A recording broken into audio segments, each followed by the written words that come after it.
Hello everyone, welcome back to Intuitive Conversations with Tamara and Chantel. I'm Chantel Neufeld. I'm Tamara Franz. And today we're talking about how good can it get? Right. We kind of wanted to sort of compare the options that we have, given the times we live in, right? Where we can either look at it as we're going to hell in a handbasket, everything's unraveling, falling apart, or is there space being created now for something that's new and innovative and completely unforeseen to come through that could be even better? Exactly. Right? So we have choices about how we can view this time that we're going through. And one of them might be more empowering than the other. Yes, for sure. I think with empaths, we have such a high capacity to feel. And we can open all these tabs and see all these possibilities. We can see all the good and we can see all the bad. And when we finally reach that point to have that, the pause where we can say, am I going to steer it in this direction or that direction? Right. Then that's where everything can change. I'm trying to think. There's this one quote, I think it was William James. It was just about that choice, that we get to choose what we're thinking about. Amanda Flaker calls it your psychic preference, where you actually get to prefer a way of thinking, a way of feeling, and then pivot in that direction. And the idea that where we place our attention is where we're giving our energy, right? We add energy to whatever it is that we decide to focus on, and whether we want it or whether we don't want it. Yeah. And I think we're living in a time where it's really important to actually mindfully think about that. I just recently had to disable my history on YouTube. That is a very bold, brave move. I spent 6 weeks walking across Spain and had no access to news I was very intentional about making that a politics-free, news-free time in my life. And it felt so healthy and so mentally energizing. And then it's so easy when you come back to sort of get sucked in by the big, bold, yellow, screaming headlines on YouTube videos. And there are certain people I follow and really like to listen to who are visionary and positive and empowering, but then it's mixed in with a lot of other sort of political stuff that it's really hard not to click. So yeah, so who I'm are sort your of doing a favorite mental people cleanse. that you're kind of subscribed to, or that you would choose to go listen to on purpose? Yeah. There are some, sort of visionary, really big picture thinking people like Pam Gregory, who is one of my favorite astrologers, who has a really high level of integrity. Suzanne Giesemann. I've mentioned these people before. Nancy Rebecca is another one, an intuitive teacher who is really solid, grounded with the background in nursing, and all of these people just really solid. And so I feel like I really want the sort of solid groundedness in Earth life, not flying off into the cosmos all the time, but also just that big picture of, yes, it may look like we're going through a really crappy time of things falling apart, but I think, I don't know, if anyone who's listening, if you really ask yourself, are you surprised? Because I think we all saw something like this coming, right? Where the trends and the things that were sort of moving forward that had momentum, the way that we've been treating the planet, the way that things have been going in politics, it just really looked like our paradigm wasn't sustainable. Our systems were not serving us anymore. And there's a point where in our human evolutionary journey where we just have to make a quantum leap now. The belief systems have become too small, and we can't constrict ourselves, and any system that becomes too small becomes toxic, because there isn't room for growth. And so an opening had to be created, but it also means things unraveling, which is really uncomfortable and can be very fearful. Yes, and I was listening to this one video with Amanda Flaker and Teal Swan this week, and they were talking about how like there is more good in the world than bad. You know, like there are more kind-hearted people than just like the powers that be that want war, you know. So when we can begin to like focus on how good can it get, she was talking about, she had this journal, this positive aspects journal that she wrote in every morning and every evening, and that really helped her like just get centered and focused on looking for the good. And I mean, that reminds me of like the reticular activating system when we're learning NLP, where you see what you look for. Like if you have like, you want to buy a red Ferrari, right? And you put it on your screensaver. Well, all of a sudden you're going to be seeing red cars everywhere. Like you really do see what you look for. So if you're looking for more good things, and you'll see more good things, create more good things. Yeah, true enough. Yeah. And I think it's also a question of, what level do I want to be operating at? Whether you call that vibration or whether you just call that a mind frame, right? Do I want to be constantly sucked into the news cycle and the headlines that are like, be afraid, be outraged, be constantly in a state of emotional disequilibrium, right? Because it's very disempowering.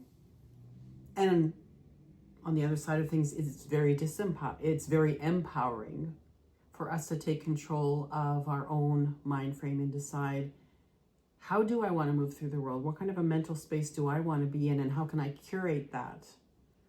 I know it sounds a little woo-woo, but it is Halloween, and so Amanda Flaker has this thing about calling out spirits. Like if you notice you having like a lot of fear-based thinking, to call it out and be like, I see you over there, fear, like I rather I don't want to entertain you in my home. Like I'm going to call in, the spirit of joy, or the spirit of, whatever spirit you wanted, creativity, but to call them out, like call out beliefs, call out these feelings, and then pivot towards what you prefer and call in the spirit of whatever it is that you want to create or what you want more of. That reminds me of Elizabeth Gilbert, right? And not long ago we talked about her similar response to fear is, I know you're going to ride with me, but you're going to be in the back seat, right? And it's my creativity or my curiosity and I that are in the front driving the vehicle. So, and it's like it's not about resistance; it's about like transmutation. I feel like you can't just spiritually bypass, like all the bad. You have to like work with it and be like, okay, how are we going to make this good? Like when you're trying to fight, let's say you had a breakup, or let's say something really bad happened. To try to fight it is like making it grow stronger. It's creating that resistance. But when you're just like, you can dive into it.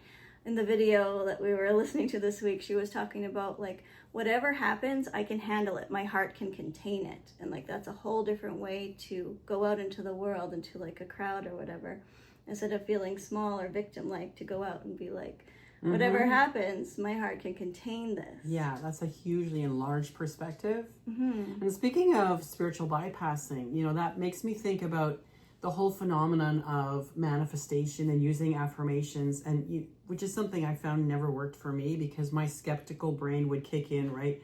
I mean, as an example, I have $1 million in my bank account. No, I don't. But the how good can it get flips it into a question, right? It opens the possibilities, because sometimes even our thinking is too small, or we think we want something, $1 million in the bank account. And really, if you think about that, how would that feel? How would that separate you from other people maybe in your life? Or how would that make you vulnerable to sort of people, wanting to come and get from you what they think you should be able to give them, right? How good can it get? It really just kind of opens that I'm curious, I'm excited, I'm open to what life will bring me. And I'm creating this huge magnanimous space inside of me for possibility.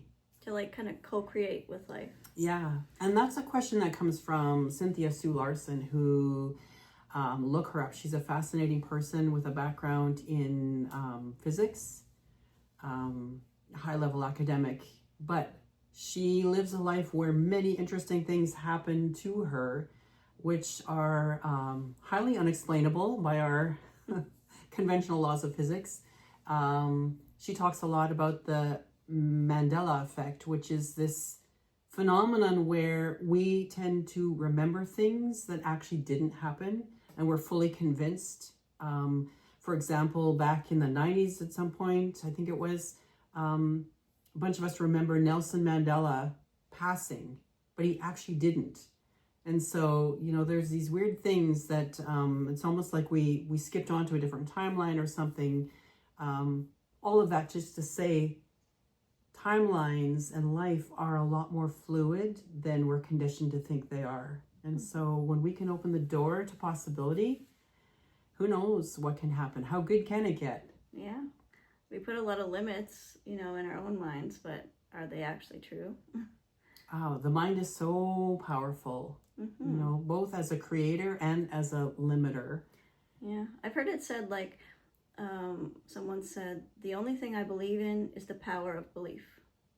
So, like, think about that for a minute. Like, it really makes me reframe everything about, like, what do I believe? And, like, why do I believe it? And, like, how do I, like Byron Katie, how do I know it's true? And, right? Yeah.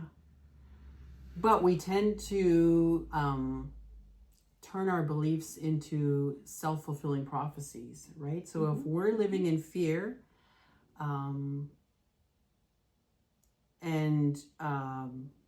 if you're surrounded by, as we are, conservative belief systems that tend to engender fear, it's very hard not to have that confirmation bias, right? The world is falling apart. Everything's, evil and getting more evil. And it's hard to believe that we have the power to change things just by the way we frame our mindset. But Wayne Dyer always used to say that when you change the way you look at things, the things you look at change. So how good can it get? Just a simple question. I've posted it on my bathroom wall and on my bedroom wall, just because it's very easy for me to go into the sort of the negativity or being affected by what I'm hearing around me. And so to sort of take control again. And not that I want to be in an airy-fairy wishful thinking kind of world, but it's more like I want to open that door. And it's not only big picture, like it's not only like worldwide world leaders like that. It's just your everyday life, like your family life or your circle of people and the drama that can ensue, right? There's good and bad in that small, in our small circles too. And so it's really up to us to realize that out of anything can come something good, even if it seems bad. And to think even smaller, like just my inner landscape, right? Just that your mood or whatever. Like just how good can it get? And when I was listening to Cynthia Sue Larson the other day with that question, she gave the example of a man who had a diagnosis and it was looking pretty bleak. I mean, he had to go for a specialist appointment and he was, using that, how good can it get? And even in the beginning, if you start saying it and your mind wants to override and sort of live in that space of catastrophizing, it's a question, right? It's not a statement. It's not that you are creating a fantasy. Yeah, it's not an affirmation. It's a question. Yeah, it's just creating that little opening. And when he went for a specialist appointment, the results came back that whatever it was that had been diagnosed was now, he was completely free of it. So, well, I mean, you've had some of those situations yourself with your cancer journey and imagining the good things. Like even when you were getting chemo, you were imagining good from that. Lots of visualization work. Yeah. But I wish I'd had that question, how good can it get? Right? Because you had a form of it. Yeah, it just creates that little tinkle of excitement inside, right? How good can it get? And I can't even imagine. So it's not even that I'm going to create a scenario. It's that it's like a trust fall, which is my word for 2025. Yay. Trust fall.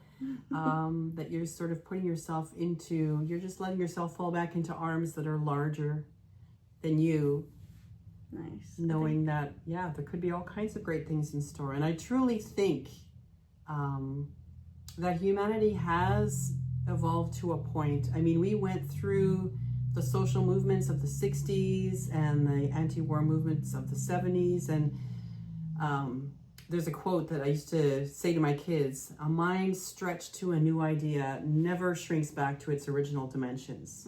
So even though we seem to be going through a time of real regression, we've seen a better future. We've seen a future of greater equality, of greater compassion, kindness, all of that kind of thing. So as a humanity, why would we allow ourselves to be shoehorned back into a very fearful dominator paradigm? I feel like we have all the resources and inventions that we need, and more will be created, but we have a lot.